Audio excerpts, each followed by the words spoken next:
We should be okay. Okay, so now that the recording is on, I just want to say that today's broadcast is Le'ilu Nishmas Akiva Bolter's parents, Rabbi Yonis and Gershon, ben Rabbi Yisrael Halevi Olav Shalom, and Mrs. Tzipoyer Rachel Bas Reb Simcha Aleh Shalom, and the Neshama Sharaf and Aliyah. Today, I'm sorry? Amen. Amen. Today is also the Yortzeit of the Magen Avraham, who was one of the primary Meforshim on the Shulchan Aruch. And if you ever look at the Magen Avraham, you'll notice that he writes so bekitzer, and often he'll just make a notation to tell you to look elsewhere. The Magen Avraham lived a miserable life. He died at 48. He never was zeicha to print his own svarim, and he was so poor that he didn't even have paper to write his svarim on. And that's the reason why he wrote so short, because he simply couldn't afford the paper. I think a lot of speech writers of drushes that I hear should have the same problem. It would solve us a lot of problems. But could you imagine if we limited the amount of paper they had, then it would be gewaltig on there to limit their drushes. But that's why it's very, very bekitzer. After he died, he never intended with his sefer that it should be printed. At least that's what they thought. And it was only written because his Talmidim pressured him to write. As a matter of fact, he said, I'm not going to write in all the Chalakim of Shulchan Aruch, because there's plenty of meforshim that mine would be redundant. But for Chaim, since his Talmidim really pushed him, he wrote it. And it turns out he wanted to name the publication Ner Yisrael. But they didn't know about it until they decided on the name Magen Avraham, which is the name that his son chose when his son put it out. But it's very, very bekitzer. Ad kedei kach that there's a sefer that came out later that's based on the Magen Avraham, and it writes just to explain the Magen Avraham, and it's called the Machzos HaShekel. And the Machzos HaShekel writes in his Akdama that the reason why I called it Machzos HaShekel for two reasons. The main reason is because whatever I understand from the Magen Avraham, it's barely Machzos HaShekel.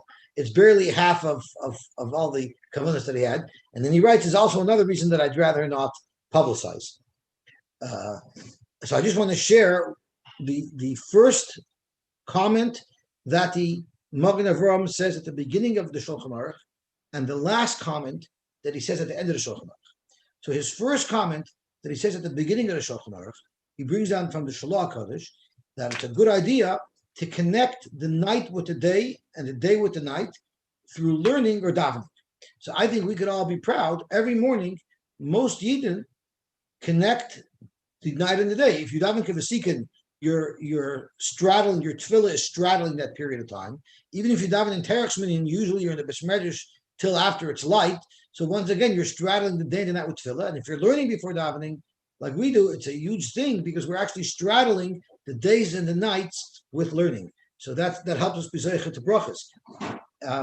The Shulchan Aruch starts, Rabbi Loi spoke today, starts with Shavisi Hashem L'negdi Samid. The last line in the Shulchan Aruch, the last line in the Ramah is Toiv V'leiv Mishte Tamid. So Rabbi Loi said the two Tamids go together. If you mechaber, if you have the two Tamidim, the Tamid Shel Boiker and the Tamid Shel Ben Abayim, then you're zeicha to all the brachas. And the Magen Avraham comments on Toiv V'leiv Mishte Tamid that what is the happiness of Tamid?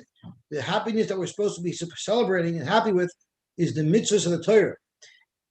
I can only speak for myself, but I don't know anybody who's always in a good mood. There's always times where you're down, unless you're a robot. But if you can focus, why are we down? Because we have challenges, we have difficulties, so that drags us down. But if we can focus on the Torah and the mitzvahs that we have that are always available to us 24/7, so then Toiv Leiv Mishta Tamid, then we always have what to celebrate with. And then he finalizes with the words, Oz Yimales Chakpinu. If we're zoiche to the two Tamids and being mesamech with mitzvahs, so then hopefully very soon we'll be zoiche to the Oz Yimales Chakpinu, to the true simcha of Mashiach. Schus Yagna Aleinu, I'll call Yisrael from the Magen Avraham. Okay, so let's get started. Hamafresh nekeva lepesach.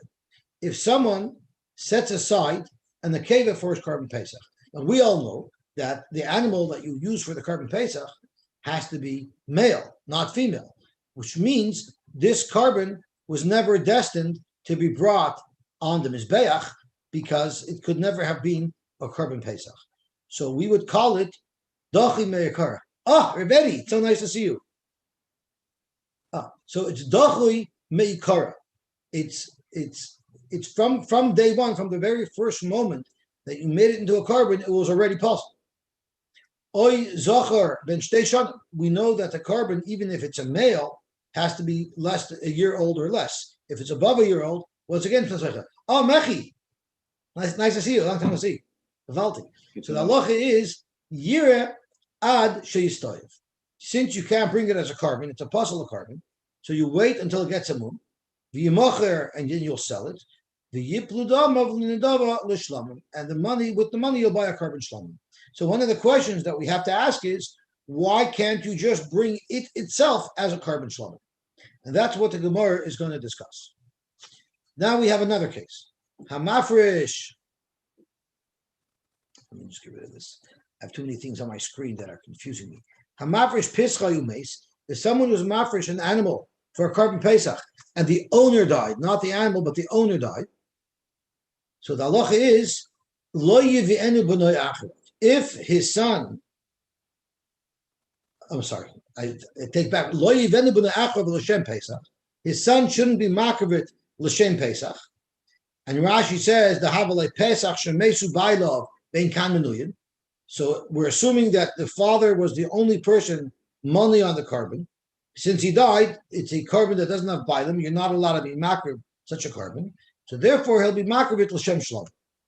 You can't have a korban pesach. You can't have a korban pesach for one person.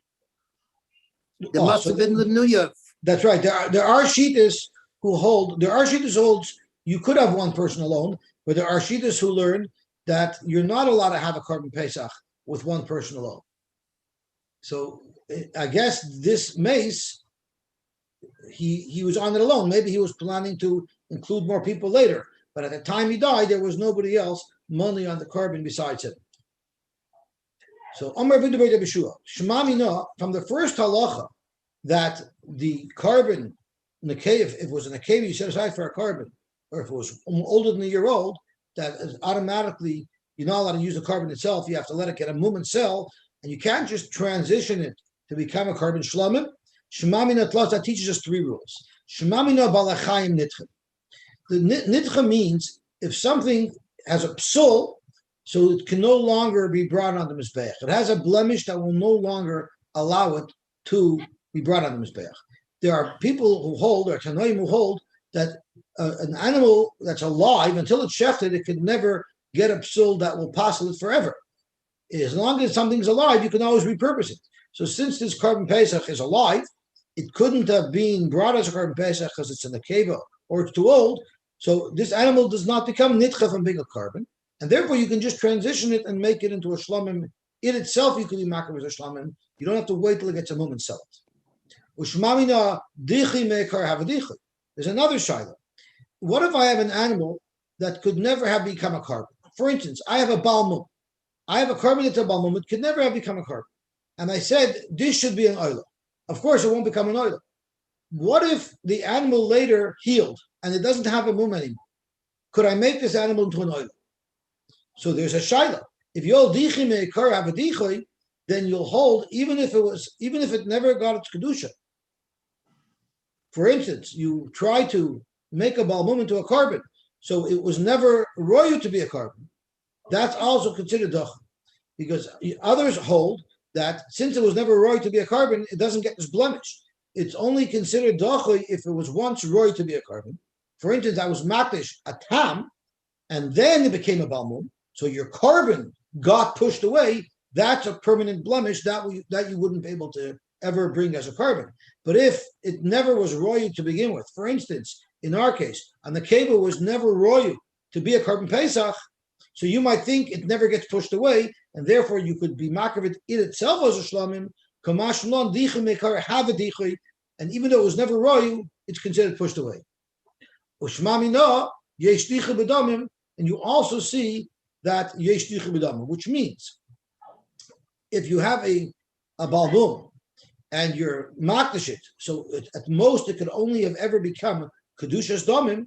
similar to in our case, where you take something that's not royal to be a Karban Pesach, and you're makish it, so it's really only royal to be Kedushas Damim, you see, you could still take on a psul that will never allow it to be brought on the Mizbeach itself. Okay, Dr. Helig Gemara Vayta. Hamafresh Pischa. If someone was mafresh his Pesach and it died, so our Mishnah says his son shouldn't bring it l'shem Pesach, only l'shem Shlamim. So our Bryce is going to elaborate on the details of what occurred here. Hamafresh Pischa Yumeis. Im b'noy memuna imay. If his son was registered on his carbon, then Yivi'enu l'shem Pesach. Then the son will take over, and the son could be makriv this carbon as a carbon Pesach. Ein b'nai memuna imay.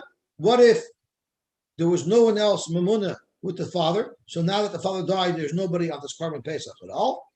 Yivi'enu l'shem Shlamim.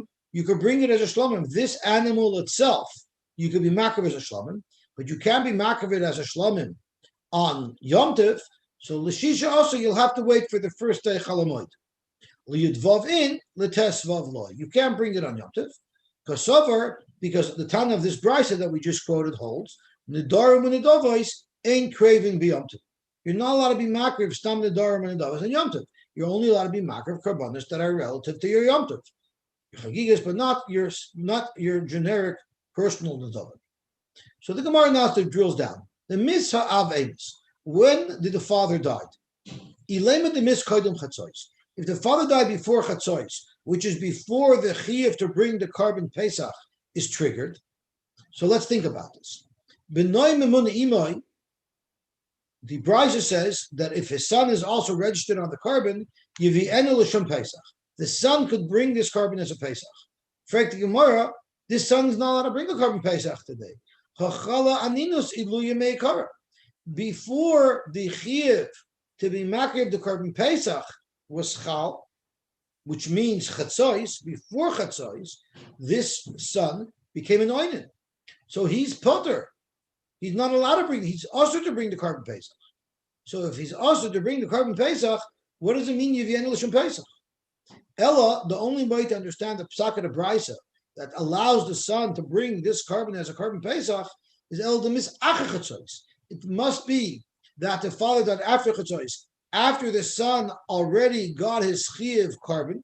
The chiyuv for him to bring a chatas was already triggered when chatzois arrived, and therefore he could bring it as a carbon pesach. And Rashi tells us that you're not worried that the oinin who's going to be also being kover the mace will become tamei, because if the chiyuv of chatas was chal first, if the chiyuv of pesach was chal first, then even though he's an oinin, he's going to keep his wits about him, and he'll be careful not to become tamei. But let's look at the other tzad that the Brisa says. Ein b'noi memuna imay. If the father died after chatzois and there's no one else memuna on this carbon, the Brisa says yivi'enu l'shem shlamim. For Gemara, you can't. Hakavate chatzois. The moment chatzois arrived, this animal that was designated as a carbon pesach got a din of a carbon pesach, which now became possible because it doesn't have any oichel. That's dochui. Once a carbon becomes possible, it was a carbon pesach originally, and then it became possible. It's dachi. You can no longer ever be makriv this animal itself on the mizbeach. You're forced to wait till it gets a mum, sell it, and buy a new carbon. Yet the Brisa says that this animal itself you can be makriv on the mizbeach as a shlam. So we have a problem understanding this Brisa. So we can have, I think, 4 or 5 terutzim to this Brisa. Rav is number 1. It's speaking where the father died before Chatzos. So the problem was if he died before the Chatzos, so the son became an oinin before the mitzvah of carbon pesach was triggered. So how could we allow the son to bring this as a carbon pesach? We don't mean that the son will bring the carbon now today. Rather, it will remain a carbon pesach, but he'll save it until Pesach Sheni. Because today he's an oinen, today he cannot bring it. So that's teretz number 1. Teretz number 2, Abaye Omer Litztodin Katoni. You have to split the brisa up a little bit. And this is how you read it. Meis Acher Chatzos. If the father died after the Chatzos, and Benoy Memona Imai, and the son was registered on this carbon, Yuvienu L'Shem Pesach. He could bring it as a carbon Pesach. But the Brisa doesn't discuss what would be if the father died after Chatzos and the Benoy was not Memona. So we'll fill that in. If the father died after Chatzos and the Benoy was not Memona, this carbon is puzzle. You'll have to let it get a mum. You'll be paid it, and then you'll buy a new carbon, and it'll be an adava of shlam.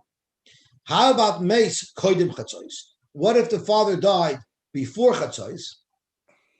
Then ein benoy memun imoy.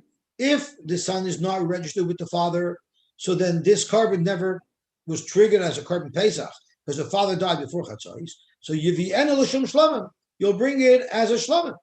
And if the son is memuna and the father died before chatzos, then the son will use it for his pesach sheni, like we said earlier. So that was the second approach to understand this brisa. Rab Shravia, who's approach number 3, Rab Shravia Omar la'olam demis lacha chatzos. Let's say the brisa is speaking where the father died after chatzos. So let's think if he died after chatzos, if the benoy is memuna, we understand why the son can bring it as a carbon. It's a good carbon. But if the son is not memuna, the question is, how is it that you could bring it for a shlamim? It already got triggered as a carbon pesach, which is now possible because it doesn't have bailim. So how could you be makriv in itself as a shlamim? At chatzos, the father was a goises, which Rashi tells us the vast majority of those who are goises end up dying. So let's look at it both ways. If the son is memuna on the carbon, well, then the son is there available and he can bring the carbon. If the son is not memuna on the carbon, then at chatzos, even though normally by chatzos you say the carbon takes on a carbon chat, it becomes a carbon pesach, and therefore when the father dies it becomes possible. But since the father was a goysis at chatzos, when the carbon pesach was supposed to be triggered, and we know a goysis most of the time dies, we'll say there this carbon won't get triggered as a carbon pesach, and therefore you could be makriv in itself as a carbon shlamim. So that's answer number 3. Rav Ashi's answer number 4. Rav Ashi Yomar la'olam demis lacha chatzos. The father died after chatzos. So if the father died after chatzos, let's have a look. If the son is there and he can be part of the carbon, he'll bring it as a chatos. If the son is not memon on it, it should be possible. So why isn't it possible? So to Rav Shimoni, who argues on our Mishnah, Damar ein balechayim nitchin. As long as an animal is still alive, it'll never be nitche. So even though it was a carbon pesach and the father died and now it becomes a possible carbon pesach, you could still bring this same animal as a shlamim because when the psul occurred, it was still alive, and a live animal could never be permanently disabled from being disqualified from being brought on the mizbeach. And then we have answer number 5. Ravina Amar kagoin shefrishu acha chatzos. The father wasn't mafresh the carbon early; he was mafresh it at the last minute, which was actually Rashi the normal thing to do. You don't want to have an animal that's kodesh hanging around. You could be nichshal on me'ilah. So they weren't mafresh until the last minute. So the father was mafresh this animal after chatzos, and then he died later. So again, if the son is alive, well then the son will bring it as a carbon chatos. If the son's not alive, since chatzos is kaveya, like we learned by Reb Zera holds that in order for an animal to be triggered and get its branding as a carbon pesach, it has to be ready to be brought when the clock strikes 12, when chatzos passes. Since this animal was not a carbon at that point, it never gets the branding of a carbon pesach, so therefore it never gets the psul, and therefore in itself you will be able to be makriv on the mizbeach. So we have 5 different approaches as to how to understand the Mishnah. Yes. All 5 of these approaches follow Rav Zera from 2 days ago. That chatzos is what triggers things. That's right. So I'm not sure. I know for sure the last teretz that we learned follows Reb Zera, but I would argue that maybe the other ones follow Rabba as well, because everybody agrees that my chiyuv to bring my personal chiyuv to bring a carbon isn't triggered until chatzos. So if one becomes an oinen after chatzos, one is still mechuyev to bring the carbon. Even Rabbah agrees to that. Rabbah just says that when it comes to passing a carbon, because it was before chatzos, when it comes to passing a carbon, because you rejected it, that's totally in the shchita. So, but the earlier terutzim might not agree with that. So let's take, for instance, Rab Ashi's shita. The father died after chatzos. So if it died after chatzos, this animal is a carbon pesach, right? Yep. The animal carbon pesach, and it would be nitche. Just like if I shechted another animal, at this point it will be nitche. If another psul occurred in it, it would also be nitche. For instance, it lost its bible. Look, what's the difference if I shechted another animal that I selected to be my carbon pesach instead of this one, and that's why this animal became possible, or if it became possible because the bilam died and now there's no bilam on this carbon? I think Rabbah would also agree that that would be possible. I thought the kimachlokas back then was chatzos doesn't trigger anything. It's the shchita that triggers. Well, the way Rabbah learned that even if the animal came after chatzos, but I had two animals here and I selected one over the other, so the fact that I selected one over the other will passel the one that I didn't select. Why? Because something occurred that made this possible. Well, the owner dying should be no different than shechting the other carbon. Something occurred that makes this carbon possible. The reason why Rabbah focuses on the shechita there is we're talking about the psul of the fact that I selected one carbon over the other.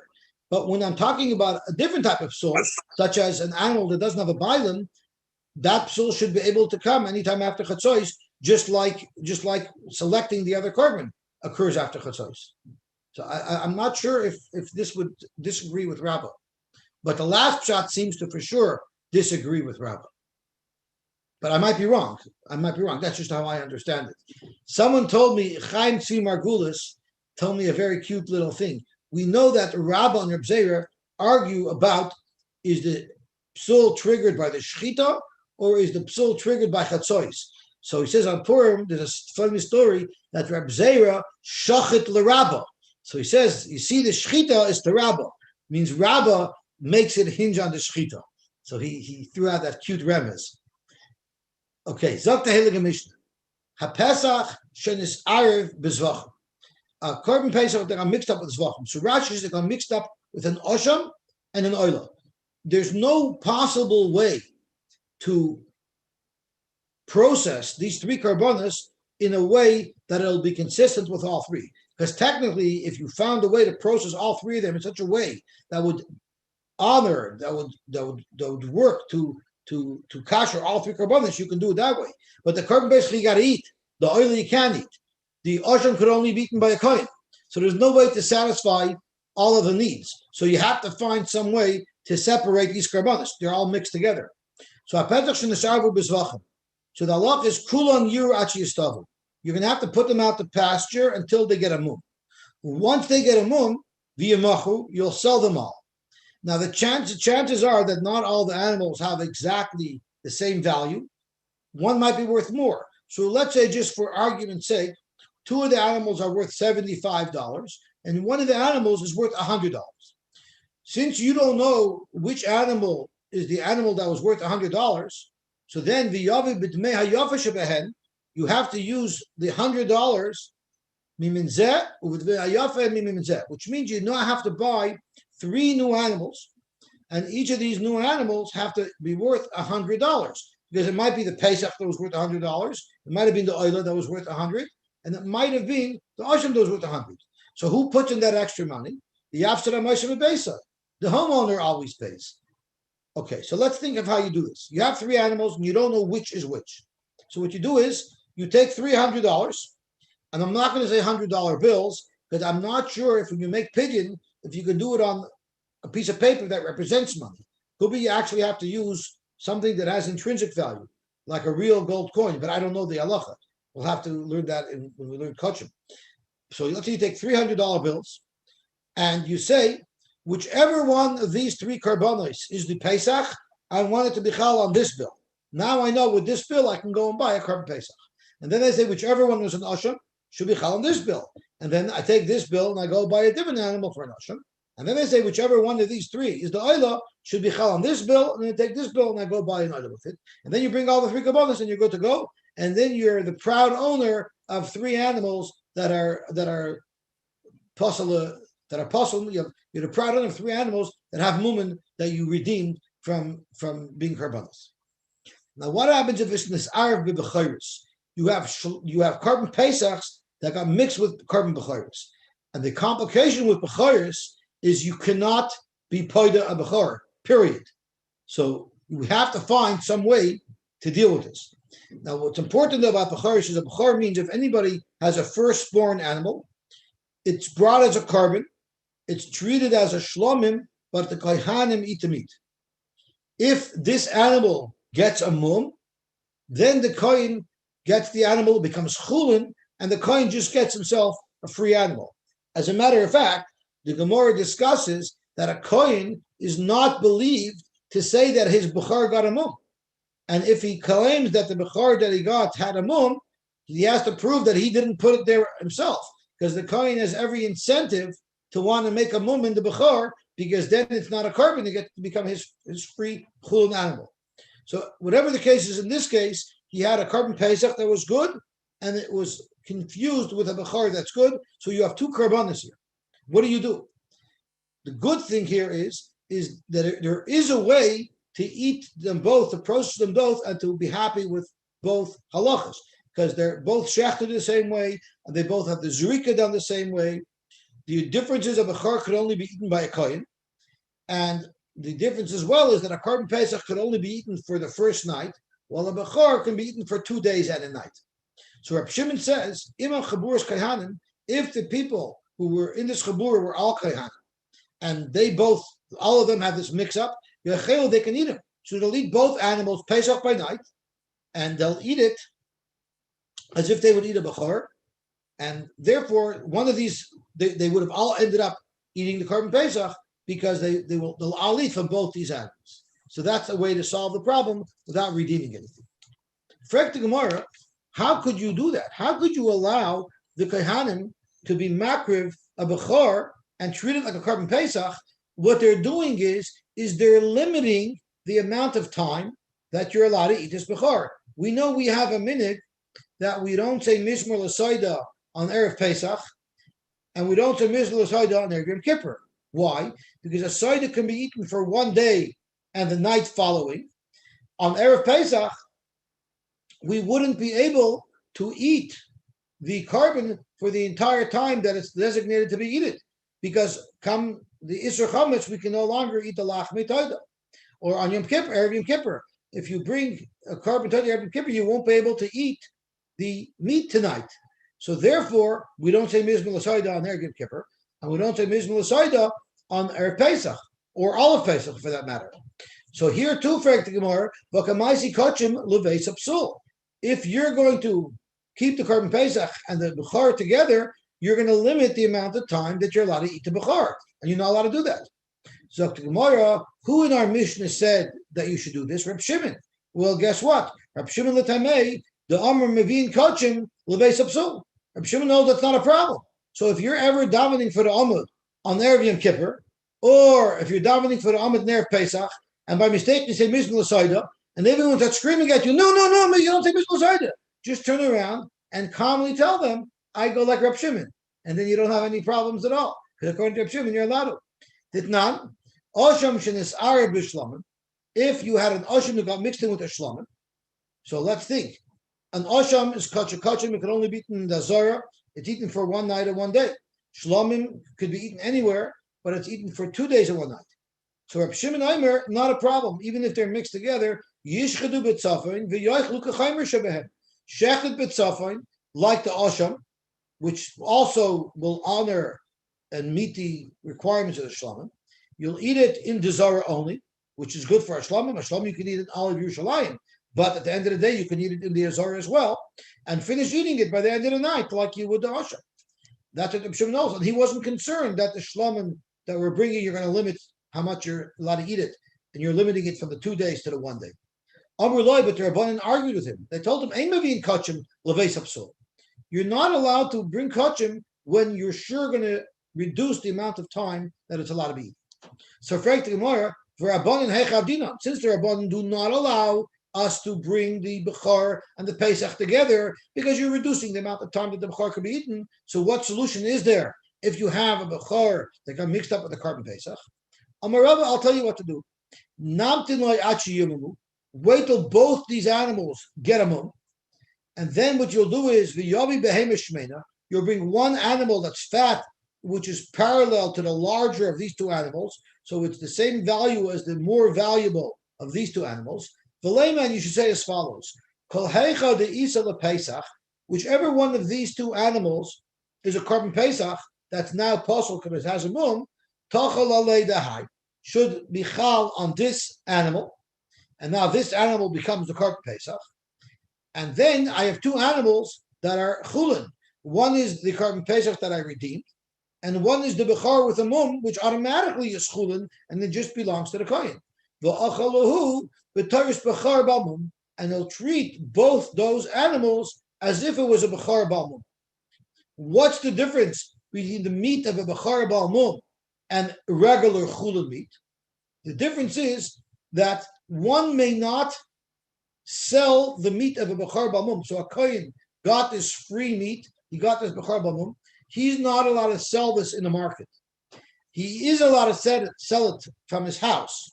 Just like in COVID, you're not allowed to open your store, but you're allowed to do as much business as you want as long as you don't get caught from the back of your house. So that's how it was with a bechor. You were not allowed to sell it in the marketplace, but you were allowed to sell it out of your house. What's the difference between selling it in the marketplace and selling it out of your house? Very simple. If you sell something out of the marketplace, there are so many more buyers, you're likely to get more money for it. So we tell the kohen, even though you want to get more money for your meat, it's not pasendik that a holy thing such as a bechor, should be paraded in the streets to be sold. If you want to sell it, you have to sell it clandestinely without such exposure, and which means you're going to get a little bit less money. However, what happens if you have a carbon that got a mum and you redeemed it? So the halacha is that animal. So the animal that we're talking about is the animal that was a carbon Pesach. The animal that was a carbon Pesach that got a mum in it, that's now chulin, that animal you actually are allowed to sell in the public market. Why? Why don't you say it has the same problem, that it's not pasendik to take the meat of a carbon that was possible and sell it for the public? The answer to that is very simple. It's in the best interests of hektish that if somebody buys an animal off of hektish, that they should be able to sell it for the most amount of money. If I could sell this meat for $100 in the shuk, well, then I might be willing to buy it from hektish for $80. But if I could only sell it out of my back of my house for $80, I'm not going to be willing to pay hektish more than $60 for it. So there are psulei hamikdashim that you're paida. There we let you sell it in public, even though it's not such covered for the kachim. But since at the end of the day the benefit will come back to hektish because people will pay more for it, for that will allow the meat to be sold in public. But when a kohen sells his bechor, that money he's pocketing himself. Since he's pocketing the money himself, he has to sell it from his house. We're not going to let him sell it in public. So it's the same thing with these two animals. It would have to be sold. If he wanted to sell it, he would have to sell it from the back of his house. He wouldn't be able to sell it in the market. Okay, next. I don't know if anyone here ever plays Tetris. But when you play Tetris, the first round is very slow and easy. And then the second round gets a little faster and a little harder. And then the third round gets even harder. And I don't know what happens after that because I never got so far. So this is how this Mishnah works as well. So we'll start with the first round. Chabura she'avad pischa. There was a chabura. Imagine 5 guys got together. They show up in Yerushalayim, and Yankel calls Beryl and says, "So you got the carbon Pesach? Me? I thought you brought it." Oh my God, let's ask Chaim. Chaim, did you bring it? No, I thought you brought it.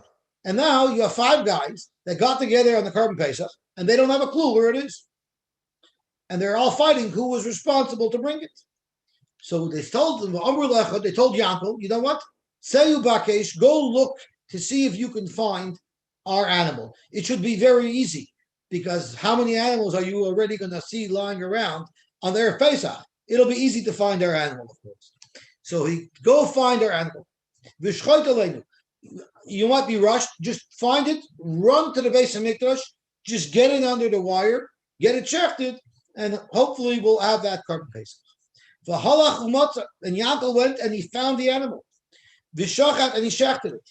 But the problem is, in the meantime, they didn't know. See, this whole Mishnah wouldn't be relevant if they just had WhatsApp, because they could have asked him, "Did you find it?" You didn't find it. In the meantime, they didn't know. They're sitting on Shpilkis. It's Erev Pesach in the afternoon, and they don't know if they're going to have a Carbon Pesach. So at the end, they just lost their nerve, and they quickly took another carbon, unbeknownst to this friend who they sent to retrieve their first carbon. And they also got together on another carbon and shechted.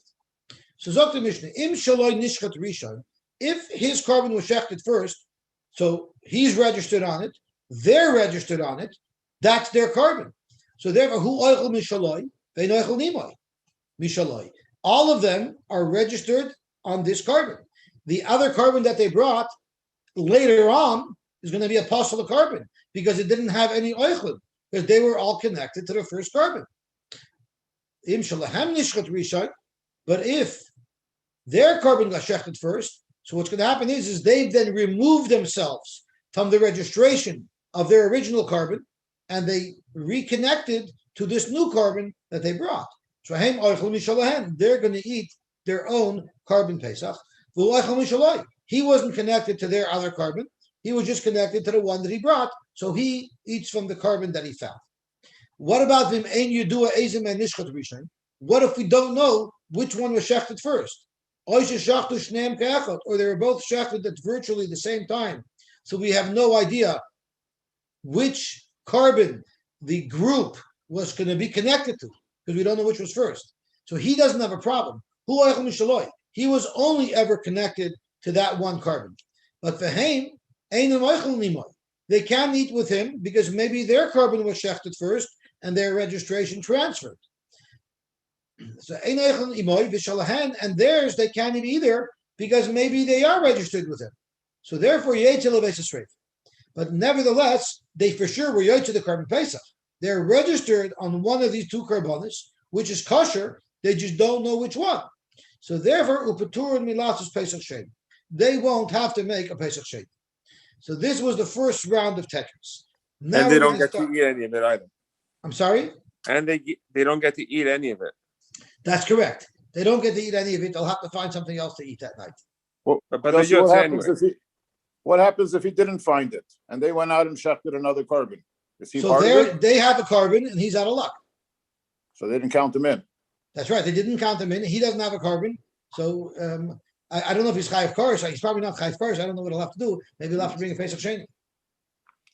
They Nice can't count friends. him in without him being there, or No, they didn't count him in. So he's not part of it. He's left out. Here, is that fair? Here he went and killed himself to try to find their carbon, and that's it. And they ignore him. Yeah. You know, that's how it goes. They say, find. What did I do so good for you that you hate me so much? You didn't. Why didn't you take care of me? That's what happens. If you're good, sometimes you get haps need a patch. That's right. That's right. Okay, so let's see weiter. Amr Lahen. What happens if he told them, Im icharti, if I am late, and I guess it's possible that I'm not going to find the animal, to uvashachtu alai. Do me a favor, have me in mind. When you make your new carbon, have me in mind. So here's a guy who already spoke to Eddie Klein, and he knows that his group is going to abandon him. So he made sure to tell him, okay, I'll run around to look for the carbon, but if I don't show up late, make sure to include me on your new carbon. Right? This is what happens every Erev Rosh Hashanah, where you think you're going to join a group for Ataris Nadarim, and then all of a sudden there's 4 people there and you're locked out, and then you got to find another group, and you're running around to try to find the 4th group. You don't want to be the 5th guy, because anybody has to wait around for you, you feel stupid. So that's what he did. So he said, if I'm late, Su v'shachtu alav. Do me a favor, include me in. And of course, Murphy got involved. Halach umatza v'shachat. He ended up finding the carbon and he shafted it. Ve'hein lafkelu v'shachtu, and they also did the same. So now we don't know who he's yoytze with. So im shalahen nishchat rishayin. If we know that their carbon got shafted first, then hein oichlim shalahen. They'll eat from that carbon that they brought for themselves. But who oichlimon? He'll be able to eat with them because he specifically told them, include me in with yours. And since it was shechted, once he's included in a carbon and the carbon gets shechted, boom, he's locked to that carbon. So even though he brought the second carbon later, it was a possible carbon because he was already connected to the first carbon. Vim shaloi. So Eddie's all happy. Now he's taken care of. You'll see how much more complicated it gets because he was included. Vim shaloi nishchat rishon. But if his got shechted first, then who oichel mishaloi? He'll eat his carbon because he was already connected to his carbon, but they're not connected to his carbon because they never told him that they'll be connected to his carbon. They'll be connected to their carbon. Are we assuming that they took themselves off the first one already automatically? Yes, the moment they shecht a new carbon, they're by definition removing themselves from the registration of their original carbon. Got it. Right. If they don't know, imagine Yankel the Shlemazel, you found it, okay, so you shechted it. What time did you shecht it? He said, I think it was 12 o'clock. He says, because I looked at my watch and it was 12 o'clock. My watch is still 12 o'clock. My watch must have been broken. I have no idea when I shechted it. Oh my God, so which one was first? And you did initially Rishon. Or if they both shechted it at about the same time. Could you imagine they were in the Agura and they said, which clock were you looking at? The right, the left, or the front? I don't remember. Because they're all at a different time. So what do? They'll eat from their carbon because they registered with their carbon, but they didn't register with his. Well, he can't eat with them because maybe his was shechted first, but he can't eat his either because maybe the other carbon was shechted first. So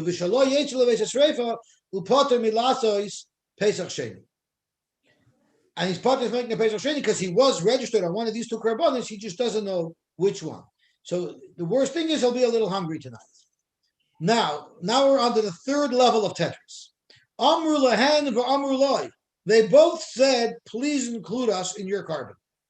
So the halacha is, oichlin kulum rishon. If they know which carbon was shechted first, they'll all be part of that carbon.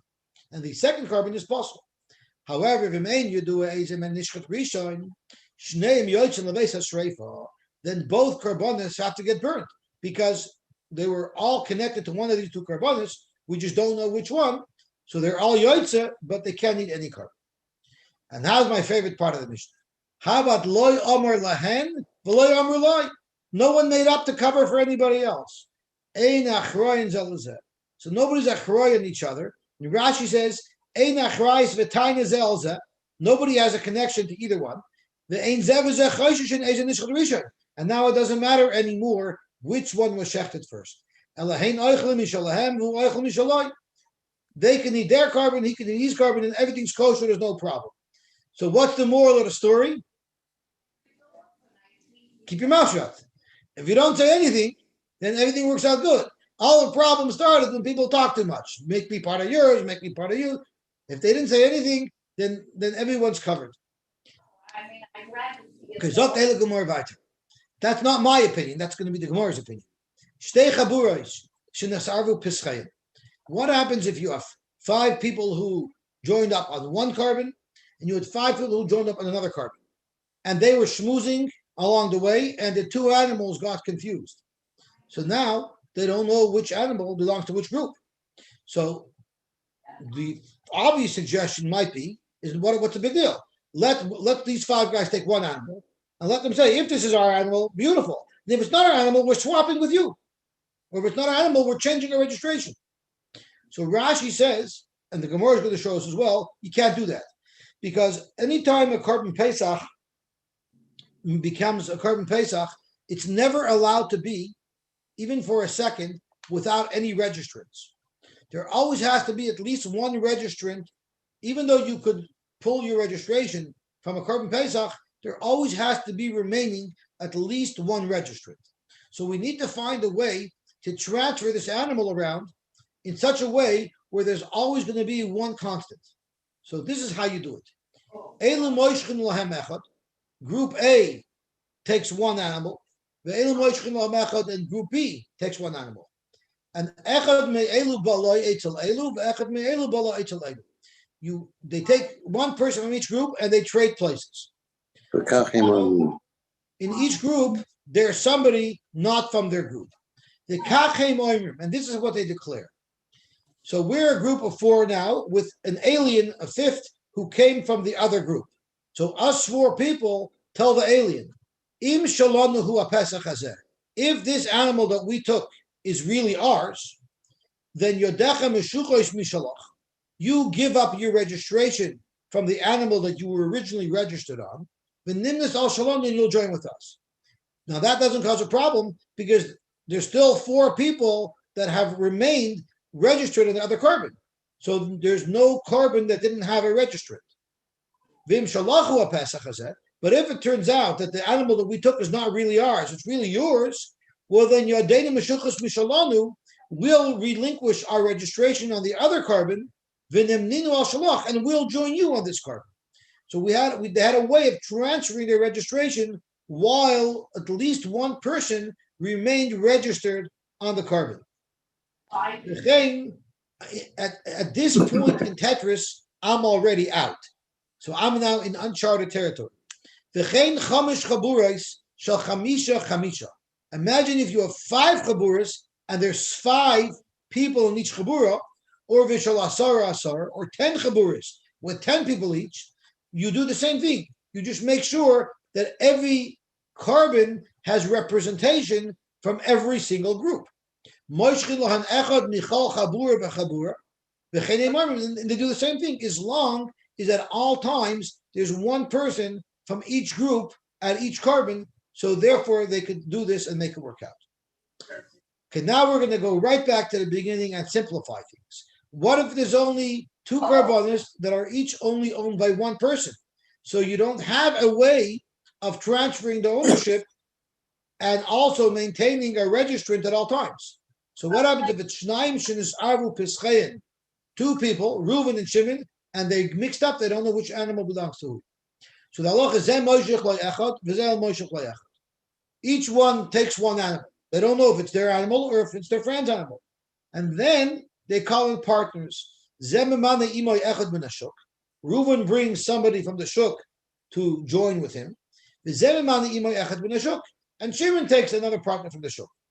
And then Reuven and Shimon swap places, just like in the original case. Zeh boy loitzel zeh, v'zeh boy loitzel zeh. The kachem oimim. Im shalihu pesach zeh. If this is my carbon pesach, then yodechem meshuchos mishalach, you'll relinquish your rights to your carbon pesach, v'nim disal shali, and you'll join me. V'im shalachu pesach, and if this is really yours, then yadi meshuchos mishali, I'll relinquish my registration of my carbon for the mesal shalach. But even when I relinquished my rights to my carbon, the partner that I brought in is still connected to my carbon, and this way we can get around that problem. So I just want to learn the first shtickle Gemara because it's such a beautiful Gemara. Tanu Rabbanan, Amar lahen v'amar loy. If they each stole each other, they talked too much. That created all the problems. Oichel and Rishon, and if they don't know which was first, it creates a mess. But loy amar lahen v'loy amar loy. If no one said anything, then each person could use their own carbon. So the moral of the story is up to Gemara. From here we learn Yofa Shtika Lachachamim.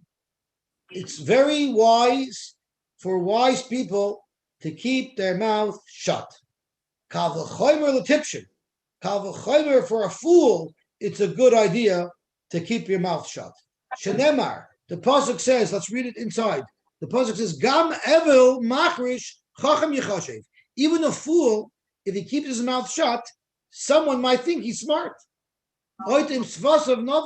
Someone who keeps his mouth shut is smart. However, the Metzudas David actually takes it a step further. He says the wisest of all people are people that can talk to a fool and get the fool to keep his mouth shut. So in plain English, what that means, it's someone who can talk to a liberal and get the liberal to be quiet because he realizes that all of his arguments are patently false. Someone who could pull that off, that's the ultimate chacham. And there's a You're famous talking politically now. what? No, I mean the Gemara is You political. became a politician, The Gemara is not political. the Rebbe. So there's a famous story. I said it over from our Bick, and Moish Zombeck said that his mother lived on top of her Bick, and he can be made that this happened with her Bick. But other people told me it happened in Toronto with her Price. But whatever the case was, is somebody came home, and his goiter was home, and his wife wasn't home. So he panicked. It's Yichud. And he called Rebik and he says, "What should I do? I'm home with my goiter alone. My wife's not here. What should I do?" Tigunish. So Rebik told him, "Tigunish, do nothing at all." So sometimes just giving you my shot, do nothing at all. That's the best way to go. So Mitchum, tomorrow we're going to finish the parak of our Pesachim. I'm very excited. I'm not sure what time it is because I know it's 8:53. So we have 7 minutes until Akiva's making a beautiful program with Kovet Purim that's starting in about 7 minutes. If Dolan wants, we could finish the Amud or whatever, or we'll just take a break and we can come back when Akiva starts the beautiful program. You brought up the liberals. I would have thought you would have brought up Biden. You know, he didn't have to do anything. He could. What's he could that? decide. You brought up the liberals. I thought you would have brought up the Democrats, because Biden, he had to do nothing. He had to stay in his basement and let Trump just keep talking and saying stupidity, and that's how he won. I can't wait for and 12 o'clock tomorrow. I can't wait for 12 o'clock tomorrow to hear Trump talk. Oh, he's speaking tomorrow at